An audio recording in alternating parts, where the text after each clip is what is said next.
Arrancamos este análisis con una historia que parece de película, pero es completamente real. Vamos a desgranar cómo un país diminuto, con apenas 75 años a sus espaldas, logró darle la vuelta a la tortilla. Pasó de enfrentarse a una crisis financiera brutal y una hiperinflación que daba verdadero vértigo a convertirse, literal, en una potencia mundial en tecnología, agricultura y defensa. Y ojo, no fue magia en absoluto, sino un conjunto de estrategias e innovaciones súper meticulosas que vamos a diseccionar paso a paso para entender de verdad cómo se gestó esta barbaridad de evolución económica. Fijaos en esto porque el contraste es alucinante. Por un lado vemos un nivel de riqueza, un PIB per cápita, que no solo es altísimo, sino que supera sin despeinarse a potencias europeas históricas como Francia, Alemania o el Reino Unido. Y la cosa impacta aún más al compararlo con sus vecinos regionales, porque la brecha es gigantesca. Estamos hablando de un país ultradesarrollado que hace frontera con naciones como Egipto, que ronda los $3.500 per cápita, o Jordania y Líbano, sobre los 4.000. Una diferencia económica tan bestia en la misma zona geográfica es algo verdaderamente excepcional. Y toda esta inmensa riqueza actual choca muchísimo más si pensamos en cómo empezaron. Hablamos de un Estado que se fundó en 1948, en un terreno mayoritariamente desértico. En Oriente Próximo uno asocia la riqueza con el petróleo, ¿verdad? Pues aquí, cero. Ni una gota de petróleo, ni gas, ni minerales raros, absolutamente nada. Y por si fuera poco, nacen en un entorno geopolítico tremendamente complicado y hostil. Esto les obligaba a mantener un gasto militar por las nubes continuamente, simplemente para poder garantizar su propia existencia frente a sus vecinos. Y claro, mantener ese ritmo casi los lleva a la ruina total. Hablamos de tocar fondo absoluto. En la década de los 80, sumar un gasto militar desorbitado con el gasto social necesario para mantener las condiciones de vida de la población generó un agujero insostenible en las cuentas públicas. La solución temporal del gobierno ante la imposibilidad de pedir más prestado, poner a funcionar la máquina de imprimir billetes a toda pastilla. El resultado es fácil de imaginar, una hiperinflación devastadora de un dramático 350% anual que arrastró al país al abismo. Entonces, la gran pregunta es cómo se frena en seco una caída libre de este calibre. Pues cortando por lo sano con dos medidas que fueron radicalmente efectivas. Primero, un tijeretazo drástico al gasto público para cuadrar las cuentas y fulminar el déficit. Y segundo, en una jugada maestra a largo plazo, otorgaron independencia total y absoluta al Banco Central. Al separar las decisiones monetarias de los intereses políticos a corto plazo, se acabó eso de imprimir billetes sin control. Fue una receta económica tan sumamente efectiva que para 1987 esa espiral inflacionista ya se consideraba historia. A ver, estabilizar la moneda está genial y era vital, pero para crecer de verdad y fomentar el emprendimiento hace falta gasolina, o sea, capital, y en grandes cantidades. Aquí es donde entra un factor clave: Estados Unidos. A los estadounidenses les interesaba muchísimo consolidar un aliado fiel y estratégico en la zona, así que abrieron el grifo. Mediante ayudas financieras directas y unas líneas de crédito súper generosas, inyectaron la liquidez que tanto hacía falta. Este empujón brutal fue lo que permitió a la economía pasar de la pura supervivencia a sentar las bases de una estructura moderna y competitiva. Pero ojo, que el músculo financiero no vino exclusivamente de los despachos gubernamentales. La diáspora judía, es decir, toda la comunidad viviendo fuera de las fronteras, fue un motor absolutamente incansable. Ayudaron de 1000 maneras.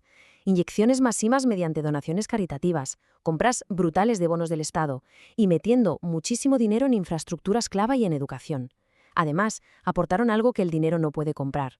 Actuaron de embajadores internacionales, abrieron sus agendas y conectaron a las jóvenes empresas locales con redes de negocios a nivel global para que pudieran operar en el extranjero.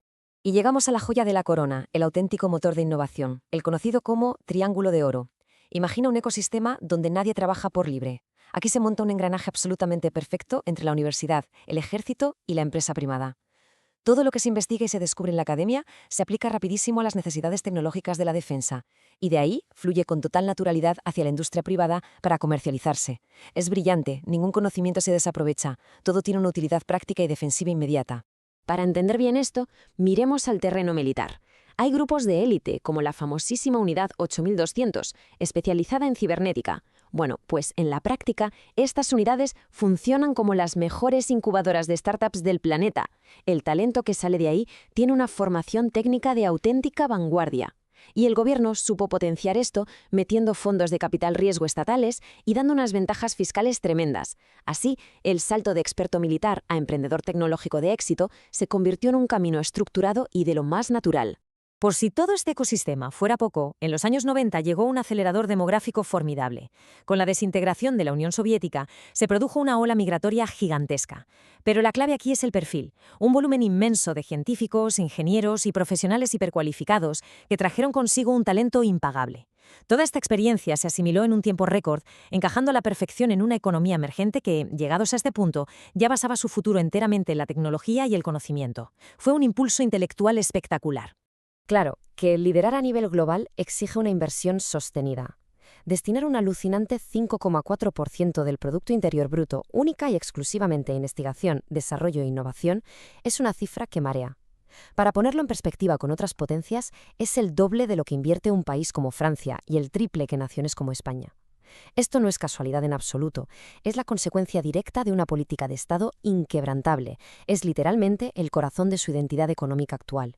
Y bueno, la duda ofende. ¿En qué se traduce todo este dineral invertido en I+D? Pues en una ultra especialización dentro de sectores hiperlucrativos y muy avanzados. Dominan el mercado en el diseño de semiconductores, tienen el liderazgo absoluto en ciberseguridad y, por supuesto, en exportar tecnologías de defensa. Pero también despuntan en cosas totalmente inesperadas, como la alta joyería. Fijaos, sin tener ni una sola mina en su territorio, han aplicado tecnologías de corte tan bestias que son líderes indiscutibles en la exportación global de diamantes. Es increíble. Esta misma capacidad técnica también la usaron para lo más difícil, doblegar a la mismísima naturaleza. Al principio comentábamos que no tenían ni agua ni tierras fértiles. Pues bien, esa escasez forzó la invención. No era una opción, era vital. Hoy son los números 1 del mundo optimizando la gestión del agua y creando sistemas de riego hipereficientes. Gracias a eso consiguen exportar unos dátiles y unas naranjas espectaculares desde pleno desierto. Todo esto, además, alimentado por sistemas de energías renovables súper avanzados para evitar depender del exterior. Eso sí, detrás del capital, la política y la tecnología, hay un pilar en su mentalidad que lo cambia todo, el chutzpah. Es una palabra yiddish que significa tener una audacia y un descaro tremendos. Es un espíritu emprendedor que, en lugar de castigar el error, fomenta asumir riesgos gigantescos y desafiar las normas. En un contexto donde tenían todo en contra, esta tolerancia transformó el miedo a fracasar en una oportunidad de aprendizaje. Hizo que se atrevieran a intentar desarrollos tecnológicos loquísimos que en entornos más tradicionales jamás habrían conseguido financiación. Así que, para cerrar este análisis, nos topamos con una paradoja fascinante. Lo que desde fuera suele verse como un simple milagro económico es, en el fondo, puro instinto de supervivencia sistematizado a la perfección. Es el resultado de agarrar la peor escasez material posible y la necesidad urgente de defensa para forjar una alianza inquebrantable entre las universidades, el ejército y la industria privada. Nos demuestra cómo las peores desventajas se pueden rediseñar y transformar metódicamente en el motor definitivo para liderar el mundo. Es sencillamente para quitarse el sombrero.